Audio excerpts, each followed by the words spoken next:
Inside Mandalay, a BBC News team reaches the epicenter of Myanmar's deadly earthquake and finds a city struggling to cope.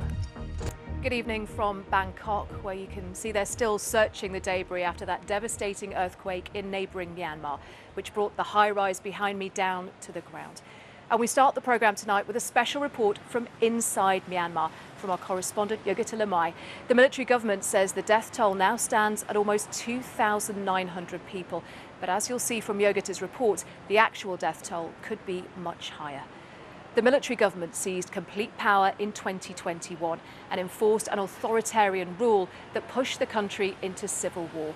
Since the earthquake in the early hours of Friday morning, the ruling military has refused to let any journalists enter. Yogita managed to get into Myanmar and then travelled undercover to the epicenter near the second biggest city of Mandalay. She is one of the first foreign journalists to enter the country since the disaster struck. And Yogita joins me now. Tell me more, first of all, about what you found when you got there.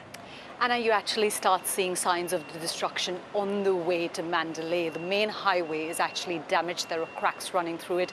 So beyond the point, you actually can't take the highway. You've got to take another route. And then when you enter the city, the extent of damage reveals itself slowly, as you'll see in our report, and a warning that some viewers might find images in our report difficult to watch. A densely populated city that took the direct hit of the biggest earthquake to rock this country in a century. As we drove into Mandalay, bit by bit, we witnessed the scale of the devastation. Nearly every street we turned into, we saw scenes like this. Myanmar has said it's not allowing foreign journalists in since the earthquake. We went in undercover to show the extent of the impact. Access to the major collapse sites was difficult. But we managed to slip in to see this Buddhist academy, where scores of monks are feared trapped. Rescuers who've arrived from India are trying to dig them out, but they told us, in this kind of collapse, it's unlikely they'll find survivors. We've heard varying estimates of how many people might be trapped inside here. Some say more than 80, others say more than 100. When the earthquake struck, Buddhist monks were taking an exam in an examination hall, and the floors collapsed one on top of the other, trapping them underneath these concrete blocks. What's also making the rescue operation even more difficult is how hot it is. It's really sweltering. And just from everywhere around us, we can smell dead bodies. It takes them a few hours to finally manage to pull one body out. The work is demanding and slow.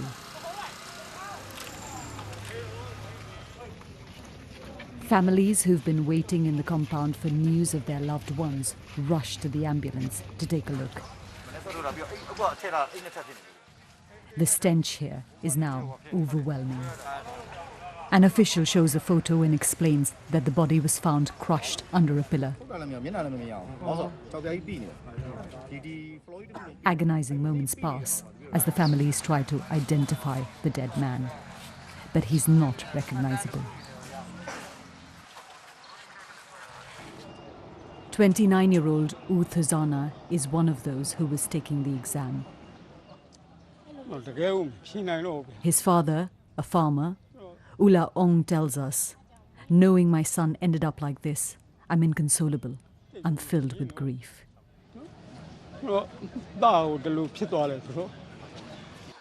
In this moment of loss, the only solace these families have is that someone is looking for their sons.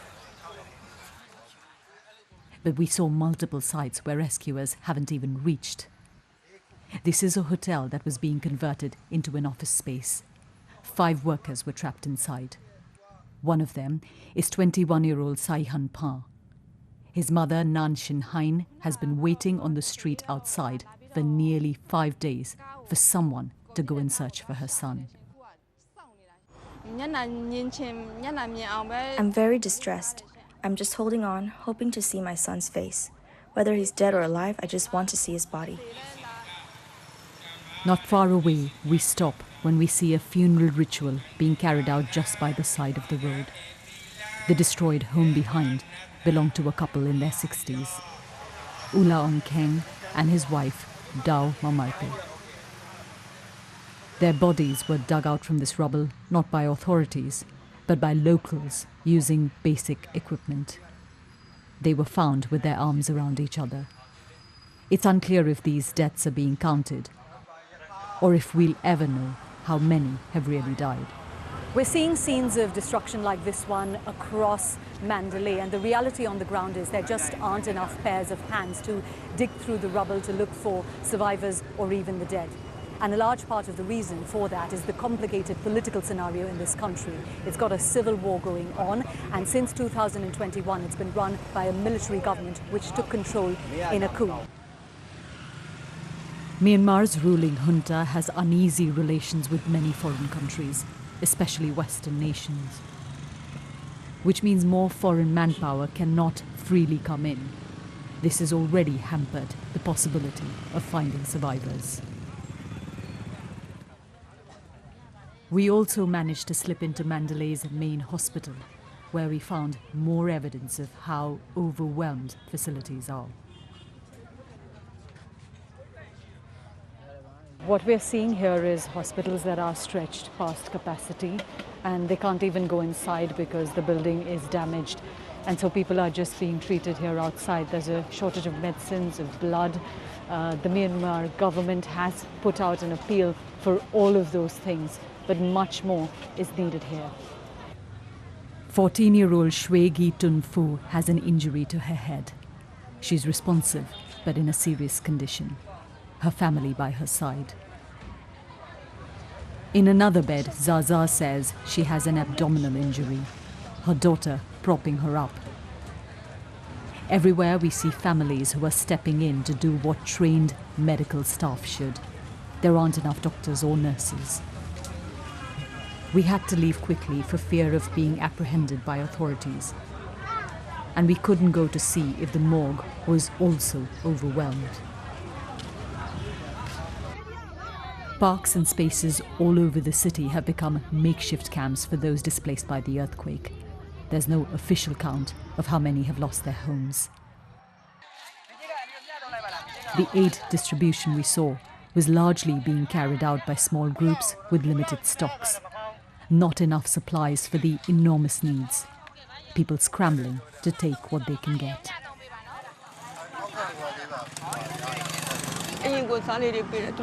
We met Dao Kin Sao Mint, who tells us she's lost her home.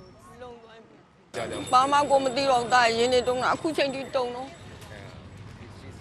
don't know anything anymore. My heart is still trembling. It's really difficult. My house collapsed. It's gone. There is no one to rescue us. Please help us. Even those whose homes are intact don't dare go inside.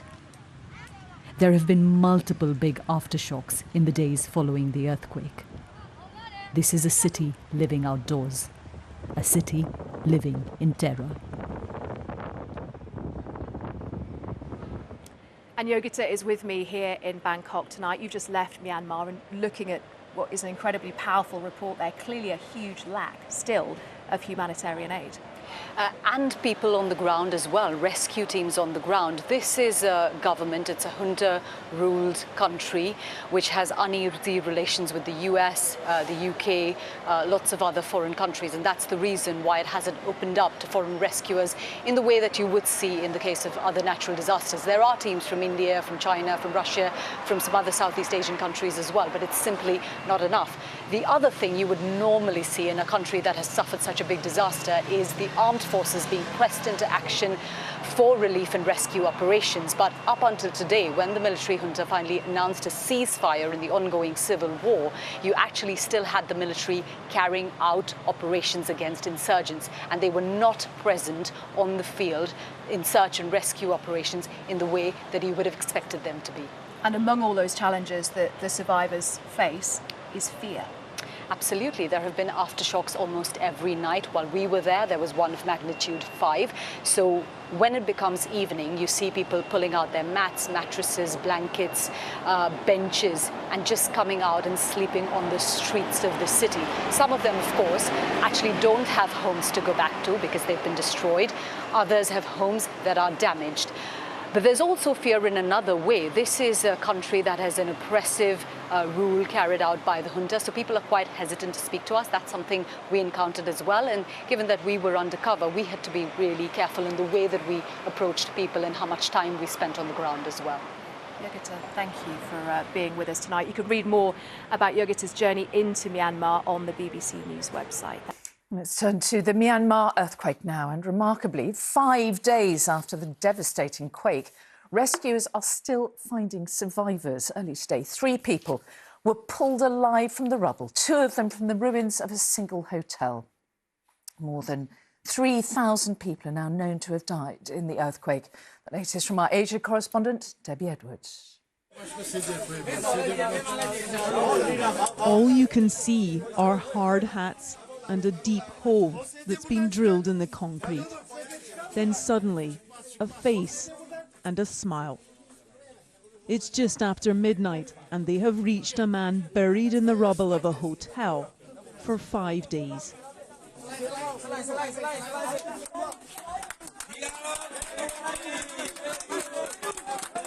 He's on a drip and clearly dazed and confused, but appears remarkably unscathed.